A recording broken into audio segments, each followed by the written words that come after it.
Hey everybody, it's Default User, your favorite person in the entire universe. Yay!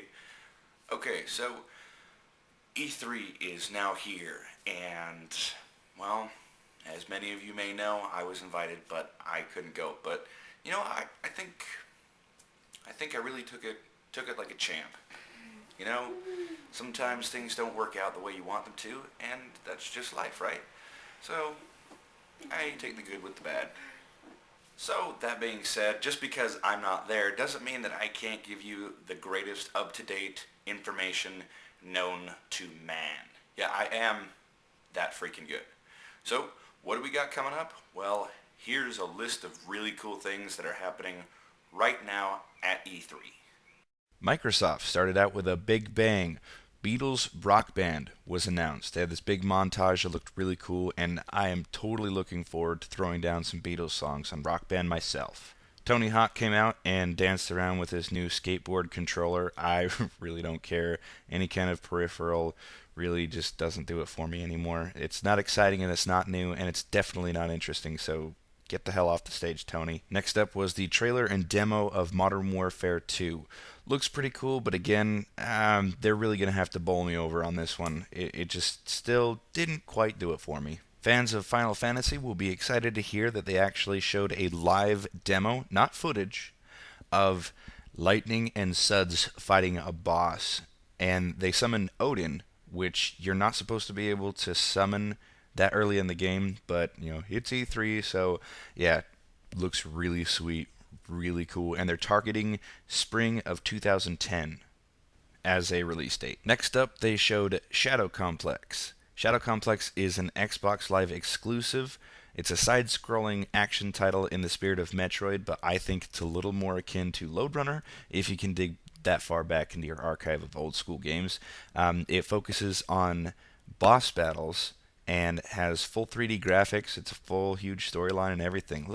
I'm actually surprised that something this involved is being released on Xbox Live. Joyride is an avatar-based game that looks like if Mario Kart was filmed in a Roadrunner cartoon, then that's what it'd pretty much be. So the Crackdown 2 trailer also just appeared out of nowhere, which I don't see any big deal behind that because the only reason why anybody bought the first Crackdown is so that they could be a part of the beta of Halo 3 multiplayer. So, great. Go Crackdown 2! Valve is releasing Left 4 Dead 2 on November 17th. I was really hoping for Half-Life 2 Episode 3, but, well, okay, I guess Left 4 Dead 2 is good enough. Next, we got to see Splinter Cell Conviction. Sam Fisher is very, very angry. His daughter was murdered, and he went completely psychotic, and the Sam Fisher that we all know and love is dead. He is a lean, mean, killing, psychotic, head-twisting machine. Forza Motorsport 3, due in October. That's all I'm going to say. Halo 3 ODST is going to be showing up somewhere around September 22nd, and apparently there is a top secret Halo game that was being created in the midst of Halo 3 ODST. It's called Halo Reach. It was actually a novel called Fall of Reach, which was a prequel to all the Halo games. So if you buy Halo 3 ODST, then you get invited to play the Halo Reach beta.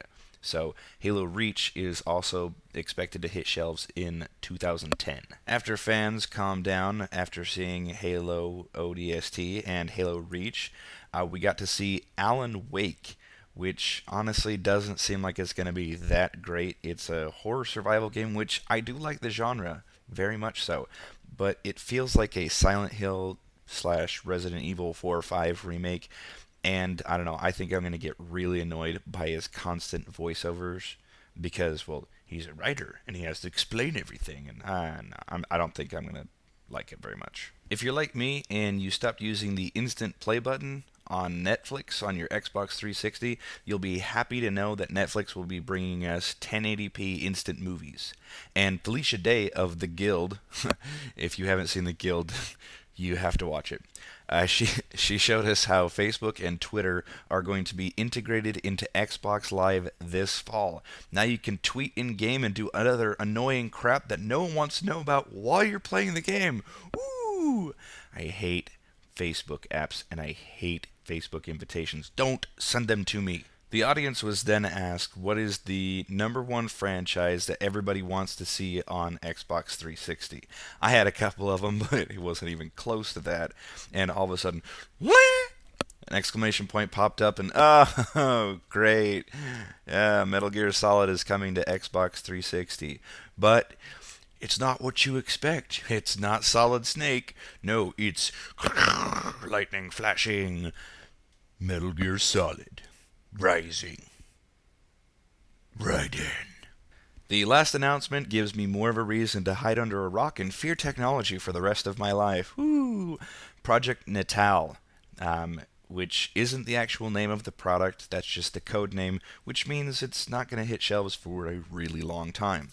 It is promoted as a full motion body capture system. The camera has facial and voice recognition and can be used to activate menus too, just like in Minority Report, which conveniently enough, who's helping with this whole project? Steven Spielberg.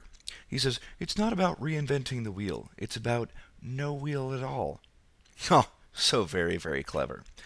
Avatars will also be 100% motion activated because, oh yeah, I really wanted to know what the bottom of an avatar's foot looked like. There's also going to be some weird paint app called Paint Party that no one will use, alongside with a breakout style game where you have to convulse in front of a camera just to make it work. After the Seizure Fest, our wonderful friend and self-absorbed ego of the universe, Peter Monalou, showed up and confirmed my suspicions once and for all that he is in fact an alien from another planet. His latest project was stealing human DNA from a British child and feeding it to the Natal program, after which a demo was created of an animation called Milo. Milo is creepy enough to be able to recognize emotion in your face and in your voice. A human host was then offered up as a sacrifice to interact with Milo, making it a fully emotionally scarring experience. This was all wrapped up with the single worst comment I ever heard. Natal will break barriers using the best controller ever. You! So there you go, the highlights for the Microsoft press conference at E3. Stay tuned, we're going to be covering everything else on E3 as well.